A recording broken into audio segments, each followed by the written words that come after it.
ओम शांति। शक्ति होते हुए भी जीवन में सफलता और संतुष्टता क्यों नहीं? 2975 की अव्यक्त मूल्य। सर्व शक्तियों, सिद्धियों और निधियों के दाता शिव बाबा बोले, जैसे बाप सर्व गुणों के सागर हैं, क्या आप भी वैसे ही अपने को मास्टर सागर समझते हो? सागर अखंड, अचल और अटल होता है। सागर की विशेष दो शक्तियां सदैव देखने में आएगी। एक समाने की शक्ति, जितनी समाने की शक्ति है उतनी सामना करने की भी शक्ति है। तो जब समाने की शक्ति होगा, कोई भी चीज को समा लेंगे, तब वो जगह खाली हो जाएगा और भी सामना करने के लिए तैयार हो जाएंगे। लहरों द्वारा सामना भी करते हैं और हर वस्तु व व्यक्ति को स्वयं में समा भी लेते हैं। तो मास्टर सागर होने के कारण अपने में भी देखो कि ये दोनों शक्तियां मुझ में कहाँ तक आई है, अर्थात कितने परसेंटेज में है। क्या दोनों शक्तियों को समय प्रमाण यूज कर सकते हो? क्या शक्तियों द्वारा सफलता का अनुभव होता है? कई बच्चे सर्व शक्तियों का स्वयं में अनुभव भी करते हैं और समझते हैं कि मुझ में ये शक्तियां हैं, लेकिन शक्तियां होते हुए भी कहीं कहीं वे सफलता का अनुभव नहीं करते। ज्ञान स्वरूप, आनंद, प्रेम, सुख और शांति स्वरूप स्वयं को समझते हुए भी स्वयं से सदा संतुष्ट नहीं, अथवा पुरुषार्थी होते हुए भी प्रारब्ध अर्थात प्राप्ति का प्रत्यक्ष फल के रूप में जो अनुभव होना चाहिए वह कभी कभी ही कर सकते हैं। सर्व नियमों का पालन भी करते हैं, फिर भी स्वयं को सदा हर्षित अनुभव नहीं करते। मेहनत बहुत करते हैं, लेकिन फल का अनुभव कम करते हैं। माया को दासी भी बनाते हैं, लेकिन फिर भी कभी कभी उदासी महसूस करते हैं। इसका कारण क्या है? शक्तियां भी है, साथ साथ ज्ञान भी है, नियमों का पालन भी करते हैं, तब कमी किस बात में है कि स्वयं से ही कंफ्यूज रहते हैं। इसमें कमी ये है कि प्राप्त की हुई शक्ति को व ज्ञान की पॉइंट्स को जिस समय जिस रीति से कार्य में लगाना चाहिए, उस समय उस रीति से यूज करना नहीं आता है। बाप से प्रीति है, ज्ञान से भी प्रीति है, दिव्य गुण संपन्न जीवन से भी प्रीति है, लेकिन प्रीति के साथ साथ रीति नहीं आती है, वह रीति के साथ प्रीति नहीं आती है। इसलिए अमूल्य वस्तु भी साधारण प्राप्ति का आधार बन जाती है। अगर जो चीज जिस जगह पर यूज करना होता है वहां पर आप यूज कर नहीं पाते हो, तो उसका मूल्य नहीं रहता है, उसका कोई इम्पोर्टेंस ही नहीं है। जैसे स्थूल में भी कितना ही बड़ा यंत्र व मूल्यवान वस्तु पास होते हुए भी यूज करने की रीति नहीं आती है, तो उस द्वारा जो प्राप्ति होनी चाहिए वह नहीं कर पाते हैं। ऐसे ही ज्ञानवान बच्चे भी ज्ञान और शक्तियों द्वारा जो प्राप्ति होनी चाहिए नहीं कर पाते हैं। ऐसी आत्माओं के ऊपर बाप दादा को भी रहम आता है। ज्ञान रतन मिला है, शक्तियां आपको मिला है, पर उनको कैसे परिस्थिति आने से इस्तेमाल करना चाहिए, उसको यूज करके कैसे पार करना चाहिए उस परिस्थिति को, वो अगर आप नहीं जानते हो तो फिर वो ज्ञान और शक्ति का कोई इम्पोर्टेंस नहीं रहता है। वो स्वयं के पास होते हुए भी नहीं है महसूस होता है। अब वह रीति जो ना आने के कारण प्राप्ति का अनुभव नहीं कर पाते, वह रीति कैसे आए? इसमें चाहिए निर्णय शक्ति। निर्णय शक्ति ना होने के कारण जहाँ समाने की शक्ति यूज करनी चाहिए, वहाँ सामना करने की शक्ति यूज कर लेते हैं। जहाँ समेटने की शक्ति यूज करनी चाहिए, वहाँ विस्तार करने की शक्ति यूज कर लेते हैं। इसलिए संकल्प सफलता का होता है, लेकिन स्वरूप में व प्राप्ति में संकल्प प्रमाण सफलता नहीं होती है। विशेष शक्ति की प्राप्ति का मुख्य आधार क्या है? निर्णय शक्ति को तेज करने के लिए किस बात की आवश्यकता है? कोई भी यंत्र स्पष्ट निर्णय नहीं कर पाता तो उसका कारण क्या होता है? निर्णय शक्ति को बढ़ाने के लिए अपनी श्रेष्ठ स्थिति निराकारी, निरंकारी, निर्विकारी और निर्विकल्पता की चाहिए। माना अपना स्थिरता, हर पल स्वयं का ध्यान रखना, हर पल वो जो अंदर का आवाज, वो आवाज क्या कह रहा है वो सुनना और उसके हिसाब से फॉलो करना।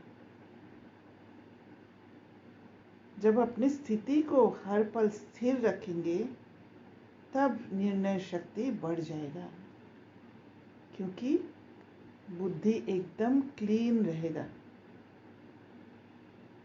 अगर इन चारों में से किसी भी बात की कमी रह जाती है, निराकारी, निरहंकारी, निर्विकारी और निर्विकल्पता, एकदम प्योर स्टेट, तो ये श्रेष्ठ धारणा ना होने के कारण स्पष्टता नहीं होती है, कंफ्यूजन रह जाता है।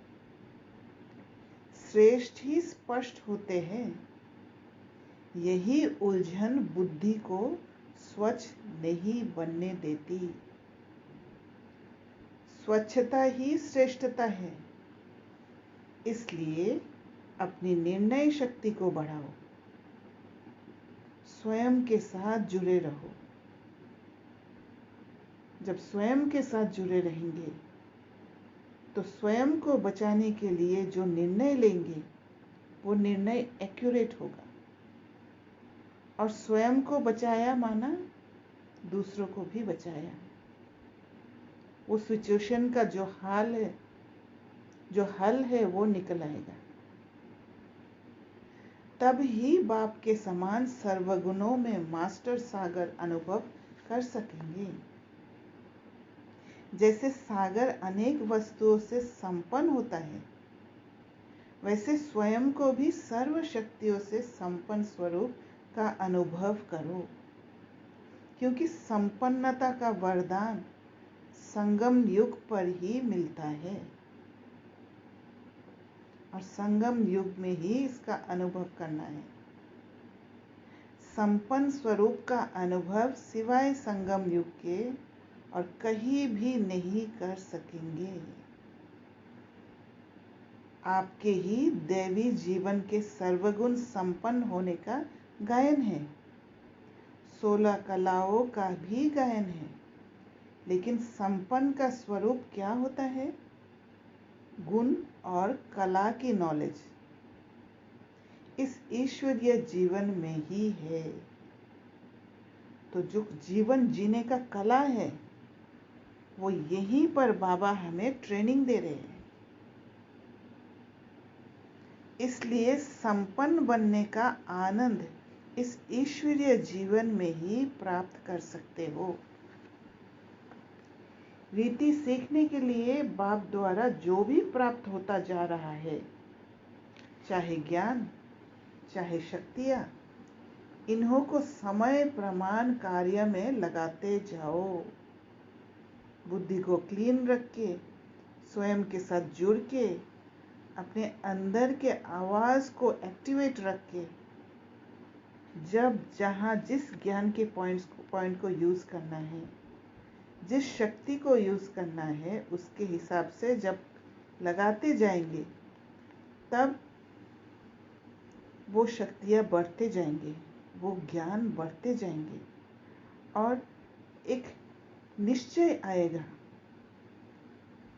बहुत अच्छी बातें हैं और बहुत अच्छी चीज़ है, सिर्फ ये समझकर अंदर समा ना लो, अर्थात बुद्धि की तिजोरी में रख ना लो।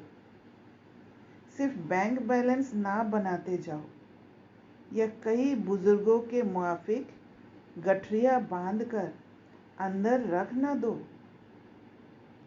सिर्फ सुनने और रखने का आनंद नहीं लो, लेकिन बार बार स्वयं के प्रति और सर्व आत्माओं के प्रति काम में लगाते जाओ, क्योंकि इस समय की जो प्राप्ति हो रही है, इन प्राप्तियों को यूज करने से ईश्वरीय नियम प्रमाण जितना यूज करेंगे उतनी वृद्धि होगी। जैसे दान के लिए कहावत है, धन दिए धन ना खुटे, अर्थात देना ही बढ़ना है। ऐसे ही इन ईश्वरीय प्राप्तियों को अनुभव में लाने से प्राप्ति कम नहीं होगी, बल्कि और ही प्राप्ति स्वरूप का अनुभव करोगे। तो इन ज्ञान के पॉइंट्स और शक्तियों को जैसी भी परिस्थिति आए, उन परिस्थिति में स्वयं को भी लिबरेट करना है और उन परिस्थिति में जो भी आत्माएं हैं, जो भी आत्माएं फंसे हुए हैं रावण के हाथ में, माया के हाथ में, उनको भी लिबरेट करना है। तब ये जो अस्त्र है हमारे, हमेशा धार लगा हुआ तैयार रहेगा। बाबा कहते बार बार यूज करने से जैसा समय वैसा स्वरूप अपना बना सकेंगे। वह जिस समय जो शक्ति यूज करनी चाहिए, वह शक्ति उस रीति यूज कर सकेंगे, क्योंकि वो कला ही आप सीख जाएंगे। समय पर धोखा खाने से बच जाएंगे। बार बार कोई भी चीज आप यूज करते हो तो उस चीज को यूज करने का भिन्न भिन्न तरीका को समझ जाते हो, तो वहां धोखा खाने का चांस ही नहीं है। आपको पता रहता है कि कौन से समय पे कौन सा अस्त्र आपको यूज करना है, कौन सा शक्ति आपको यूज करना है। धोखा खाने से बचना अर्थात दुख से बचना। तो क्या बन जाएंगे? सदा हर्षित अर्थात सदा सुखी, खुश नसीब बन जाएंगे, निर्विघ्न बन जाएंगे। तो अब अपने ऊपर रहम करके, प्राप्तियों को यूज करके और प्रीति के साथ रीति को जान करके सदा मास्टर ज्ञान सागर बनो, शक्ति का सागर बनो और सर्व प्राप्तियों का सागर बनो। अच्छा, ऐसे सर्व अनुभवों से संपन्न मायाजीत, जगतजीत अपने अनुभवों द्वारा सर्व को अनुभवी बनाने वाले बाप दादा के भी बालक सो मालिक। ऐसे बाप के मालिक और विश्व के मालिक आत्माओं को बाप दादा का याद प्यार और नमस्ते। ऐसे मीठे प्यारे बाप दादा को हम बच्चों का याद प्यार और नमस्ते। इस मुरली की विशेष बातें अथवा तथ्य। ज्ञान सागर बाप द्वारा प्राप्ति की हुई शक्तियों व ज्ञान के तथ्यों को जिस समय जिस रीति से कार्य में लगाना चाहिए उस समय उस रीति से उपयोग ना कर सकने के कारण स्वयं में उलझे हुए रहते हैं और सफलता व सिद्धि की अनुभूति अपने जीवन में नहीं कर पाते हैं। उपयोग की उचित रीति को जानने के लिए अपनी निर्णय शक्ति को बढ़ाना आवश्यक है। अच्छा, ओम शांति। Thank you.